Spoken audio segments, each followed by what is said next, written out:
Çingizxanın 4 iti, daha doğrusu 4 generalı.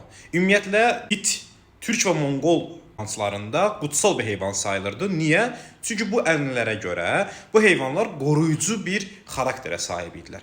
Gəlin bunların etnik mənsubiyyətinə baxaq. Ən güclü generalı Subutay idi. Subutay Uranxay qəbiləsindəndir ki, Uranxay da bilirsiniz ki, Monqollar bütün şimaldakı Türk xalqlarına Uranxay deyirdilər. Bugünkü Tuvallara yaxındır. Yəni ən güclü generalı Türkdür. İkinci generalı Cəlmədir ki, Sabutayın böyük qardaşıdır. O da təbii ki bildiyiniz kimi Türk çıxır. Üçüncü generalı isə Cəbədir. Cəbə Hayşit Monqoludur. Yəni Monqol kökənli bir generaldır ki, Çingizxana şəxsən özü ox atıb onu təhlükəyə salıb deyə Çingizxan onun döyüşkənliyini bəyənib və özgüvənini bəyənib onu general eləyib.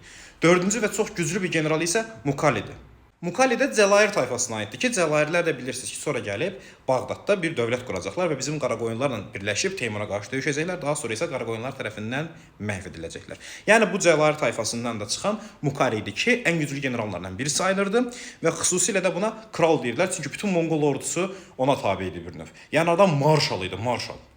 Cəbənin mənsub olduğu tayfa isə daha sonra türkləşir və Əfqanistana gedir.